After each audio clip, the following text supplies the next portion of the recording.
G'day, to whom it may concern. This is a presentation on constructivist theories of education and how they can be implemented into the classroom with ICT learning. But first, we must understand what constructivism is in the educational context.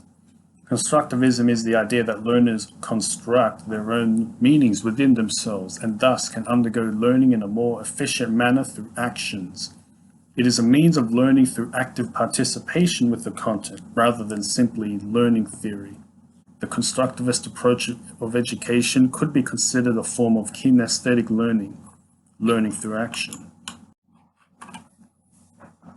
Constructivism comes in three broad categories: cognitive, social, and radical constructivism. This assignment will be focused on social constructivism as theorized largely by Lev Vygotsky.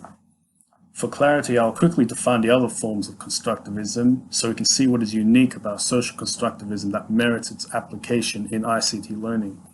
Cognitive constructivism, theorized by Jean Piaget, states that knowledge is constructed by learners based on their existing cognitive structures, hence the name, and level of cognitive development, that is to say, the age of the learner and their level of brain development. Therefore, learning is relative to their stage of cognitive development. Cognitive teaching revolves around taking in new information to replace or upgrade existing knowledge. It is something that is built over time as the person in question develops. This idea is seen in the writings of John Dewey, who believes that connections to previous knowledge is what directly leads to the development of new knowledge when new information is processed. Radical constructivism is the idea that with learning, all knowledge individuals create only serve to help us function in our or a specific environment. Knowledge is invented, not discovered, so our constructed reality is constantly being modified to fit our reality, not give a whole picture of it. Make of this what you will, but the focus today is on social constructivism.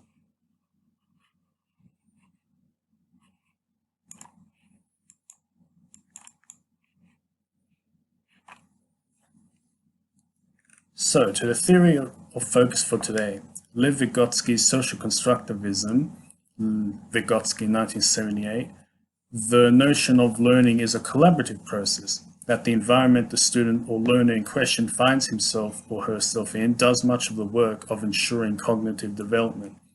We see in the classroom similar notions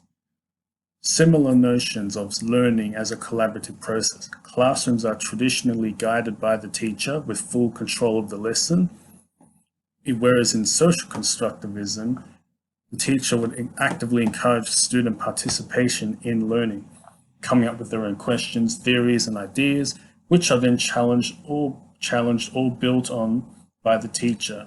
Social constructivism also encourages a lot of peer learning, as students learn from each other through the sharing of their ideas, if the teacher sets up activities to facilitate this, of course.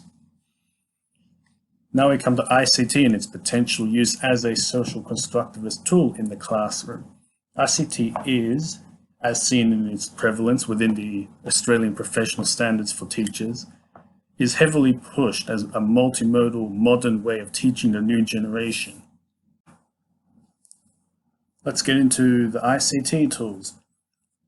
For clarification, this will be done within the lens and scope of history and geography, which are my personal care. YouTube is a tool that needs no real introduction, as it is the second largest search engine on the internet behind Google. YouTube's library of videos covers a great breadth of knowledge and topics at often multiple levels of complexity. That is to say, the teacher has options to choose from in terms of topic detail for their different year groups. In a 2013 study, Seto and Cheng 2013 conducted research into pre-service teachers' use of YouTube as an ICT constructivist learning tool in Hong Kong. 33 participants of all schooling levels, secondary, primary, and kindergarten, underwent frequent interviews, questionnaires, and in-class observations. This study was done to examine the ideas within the education sector about the usefulness of YouTube as a constructivist learning tool. Of these existing ideas, Seto and Cheng 2013 write that YouTube can stimulate class discussion following demonstration from a YouTube video It can be used as an assessment tool when students produce work and upload it for other students to engage with. Much like this assignment, but without the engagement from other students. The results of the study found that an overwhelming number of these teachers used YouTube frequently during their prac, finding that YouTube offered them great research material before lessons and during the lessons as visual demonstrations of the content, which they found greatly increased student engagement. Following the video, the class would discuss or answer questions based on the content, thus creating an environment of direct engagement with the content. That was followed by the students applying what they got into a discussion. YouTube has the benefit of being malleable and adjustable for differentiation. More complicated videos for higher year groups. YouTube is familiar to students, therefore it's easily functionable for them. In a subject that is content heavy like history, YouTube can benefit visual learners or people that prefer visual learning through imagery. As mentioned before, YouTube videos can either be direct and simple like the video. That's not right. All right, let's start up again. YouTube videos can either be direct and simple or more complicated for a higher year level. This allows the teacher to select differing level of content for their class. YouTube comes with closed captions for students that may not be the best at hearing or have the best grasp of English, so they read instead of needing to rely on watching. YouTube is accessible to students because it runs on every smart device on the market. In a subject like ICT or PDHB, students can be given an assessment to share videos, as I mentioned before. This is a form of peer review and a definite demonstration of Vygotsky's theory of social constructivism. The problem with YouTube is that its breadth and scope allow for students to easily watch things they should not, if they're left to their own devices within class. Some schools may block the website so students can't access it, or the internet may not be fast enough to keep up with the streaming. YouTube, being a visual tool, means that students who are visually impaired may be left behind. Lastly, YouTube is only as reliable as how it's effectively used in the classroom. There's also ethical considerations when having students upload things to YouTube, a public website, of people outside of that classroom bubble that you don't want to be involved, being able to see this content. Google Classroom is another ICT tool I'm including for similar reasons to YouTube, its accessibility. Google Classroom can best be described as a learning portal like Leo, as a platform for teachers to build learning modules, release feedbacks, and share their files on. I will also include all of Google Chrome's tools and apps under this umbrella, such as Google Docs and Google Drive. They are all compatible with Google Classroom and are interchangeable. Google Docs is a word processor that can be edited and worked with in real time by multiple users. This interactivity and ability to share findings and ideas in this format between students can allow Google Docs to function as a potentially powerful tool of social constructivism. Schneckenberg 2011 conducts a study of business students in France and the benefits they found of using collaborative cloud services like Google Apps. The Schneckenberg article noted the benefits of this technology in how it supports individual reflection and social interaction. The teacher can use these tools to change the pedagogy of the classroom from traditional teaching to student-centered, empowered learning. Google Classroom is a nexus in which the teacher can set these tools into one accessible location, which students apply what they learn into. My experience with Google Classroom is admittedly limited in a professional context. I used it in one of my classes on a prac as a way of distributing worksheets for my Year 7s to work on their laptop with.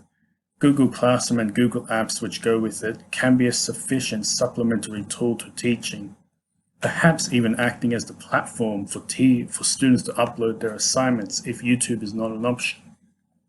A Google Classroom being insulated to the specific class would help prevent the ethical issue brought up with the YouTube platform, the matters of the class being made public. Much like YouTube, Google Classroom has similar benefits with differentiation in its accessibility. Google Classroom is compatible with all smart devices. It can be used in multiple languages. It does have the same issue of people with visual impairments not being able to use it, being a visual interface, of course. And lastly, Kahoot. Kahoot is a platform for a host to set up a multiple choice questionnaire that can be turned into a fun quiz show that others can join with an entry code. Kahoot has been seen growing popularity in school settings as teachers set them up on the smartboards as a convenient form of assessment of student learning that is also engaging and fun. Kahoot has also been seeing more recent academic study as an alternate form of constructivist learning. Plump and La Rosa 2017 echo this sentiment, writing that teachers are beginning to see the value of entertaining forms of learning as a way to increase vitality, student engagement, and metacognitive supports within the classroom. This article in question is focused on using Kahoot in the context of higher education, but this does not mean that the benefits of this kind of activity cannot be replicated in secondary education as well. In fact, Kahoot was both used and brought up more than once in the Master of Teaching course I've been doing so far, as an effective example of a tool to make classes fun with ICT. Kahoot engages students and encourages friendly competition. Plump and La Rosa write that Kahoot allows for student responses with little risk of being seen to have the wrong answer, and in many cases there are no right or wrong answer, depending on how the teacher set the quiz up. This can lead into further discussions or peer learning as students get a refresher on previous content based on the correct answers.